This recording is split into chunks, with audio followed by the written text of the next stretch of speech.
여름 휴가 앞두고 확인해야 할 사항들이 참 많습니다. 먼저 차량 상태 점검을 해야겠고요. 또 목적지까지의 도로교통 상황을 잘 숙지해야겠죠. 그런데 이런 안전운행 준비 못지않게 중요한 것이 또 있습니다. 바로 사고나 고장이 발생했을 시 후속 차량에게 위험 상황을 알리는 바로 이런 제품을 준비하는 것입니다.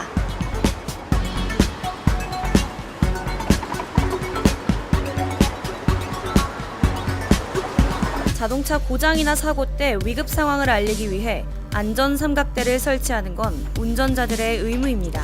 그런데 안전 삼각대의 설치 규정 때문에 많은 운전자들이 생명의 위협을 받고 있다고 하는데요. 고속도로 야간 운행 시 1초에 30m를 이동하는 시속 110km의 속도는 누구에게나 공포일 수밖에 없습니다. 때문에 고장 표지판은 기본이고 야간에는 반드시 사방 500m에서 확인 가능한 불꽃이나 전기제를 설치하는 불꽃 신호 제도는 현실성이 없어 운전자들에게 외면당하고 있습니다. 사고 발생 시 후방 차량의 전조등 불빛을 향해 무려 200m를 걸어가 안전 삼각대를 설치하다 보니 2차 사고 방지 목적과 달리 오히려 안전을 위협하는 상황이 된 건데요.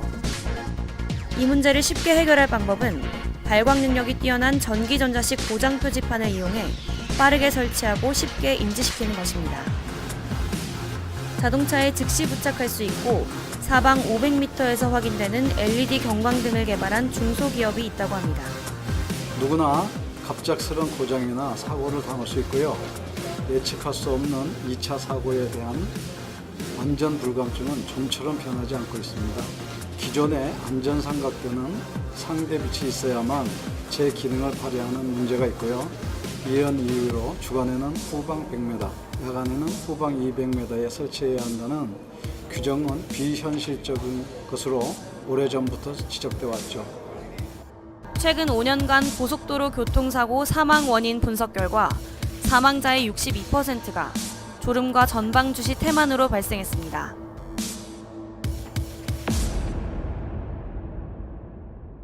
(1차) 사고 후 후방 조치를 잘 해야 2차 사고의 위험을 낮출 수가 있는데요. 운전자가 이 불꽃이나 아니면 이 삼각대를 본 후에 즉시 제동을 하게 되면 그때 차가 멈추는 거리로 비교를 해서 성능을 확인하는 방법입니다. 자, 실험을 통해서 후방 조치의 중요성 확인해 볼게요. 자, 먼저 사람들이 필수적으로 가지고 있다는 일반 삼각대. 80km의 속도로 사고 차량을 향해 달려가는데요. 삼각대를 보고 정지한 차량과의 거리 짧습니다. 3.8m. 불이 안 나오는 거예요. 이거는 이제 LED 삼각대인데요. 1차 사고 차량과의 거리 넉넉하게 10.3m 정도를 남기고 정차할 수 있었습니다. 실험 결과 삼각대가 제일 가깝게 LED 삼각대가 제일 멀리 정차했죠. 저의 전방의 문제점을 후속차한테 알려가지고 대비를 하는 차원에서 이런 조치를 하는 것인데 이거는 아무래도 조치는 좀 가급적 빨리 신속하게 하고 운전자가 피항을 하는 것이 가장 좋습니다.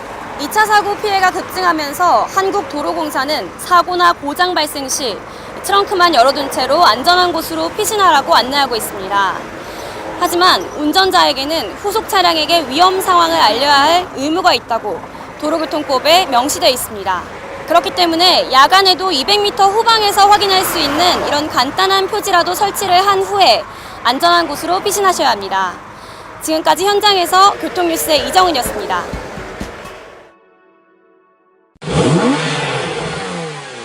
여름 휴가를 맞아 바닷가를 찾는 관광객들이 갈수록 많아질 텐데요. 바다에서 예기치 못한 사고가 일어났을 때 빠르게 구조 요청을 할 수 있는 방법이 있습니다. 바로 해로드라는 앱을 사용하는 것입니다. 위급 상황 시 해로드 앱의 구조 요청 버튼을 누르면 바다에서는 해양경찰에, 육지에서는 소방서에 곧바로 신고자의 경위도 좌표가 문자 전송됩니다. 파도 쳐가지고 혹시나 위험한 상황이 일어나더라도 약간 안전하게 구조될 것 같아서 좋을 것 같습니다. 지난 3월에는 충남 서천군 갯벌에 고립됐던 40대 부부가 해로드 앱을 통해 해경에 신고해 30분 만에 안전하게 구조된 사례도 있습니다. 해로드는 4년 전 해수부가 항법 장치를 갖추지 못한 소형 선박이나 레저보트 이용자 등을 위해 개발한 앱입니다. 경위도 좌표를 제공하는 해로드 긴급 구조 요청 버튼을 이용하시게 되면은 경위도 좌표를 문자 메시지로 전송하기 때문에 더 신속하고 정확한 구조 활동이 이루어질 수 있습니다. 또한 구조 요청뿐만 아니라 여객선 실시간 이동 정보나 해양 날씨 정보도 제공하고 있기 때문에 갈수록 늘어나는 해양 레저 관광객들에게도 인기를 얻어 현재 누적 다운로드 수 20만 건을 돌파했습니다. 교통뉴스 8월 첫째 주 퀴즈입니다. 해수부가 항법 장치를 갖추지 못한 소형 선박이나 레저보트 이용자 등을 위해 개발한 앱으로서 위급 상황 시 구조 요청 버튼을 누르면 바다에서는 해양경찰에, 육지에서는 소방서에 곧바로 신고자의 경위도 좌표가 문자 전송되는 앱은 무엇일까요? 정답을 아시는 분은 카티비뉴스.com 퀴즈 게시판에 올려주시기 바랍니다. 당첨된 시청자께는 카렉스 자동차 케미컬 세트를 보내드립니다. 지난주 당첨자는 경기도 화성시의 송진숙 씨입니다. 시청자 여러분의 많은 참여 부탁드립니다.